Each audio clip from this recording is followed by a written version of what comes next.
ئەم حەوزە بازنەیانە کە ئەم دیمەنە ناوازەیی بە پرۆژەکە بەخشیوە کارێکی زۆر گرنگ ئەنجام دەدەن کە بریتیە لە پاکردنەوەی ئاوەکە لە تەواوی ئەو مادە نائەندامیانەی بە قەبارەی جیاواز لە پێکاتەکەیدا بوونیان هەیە.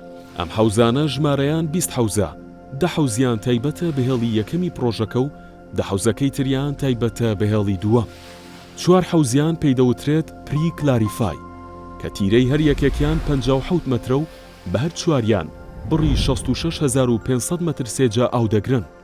16 حەوزەکەی تر پێیان دەوترێت کلاریفای کە تیرەی هەر یەکێکیان 42 مەتر و 40 سانتیمەترە و بە هەر شانزەیان 100,000 مەتر سێجا ئاو دەگرن.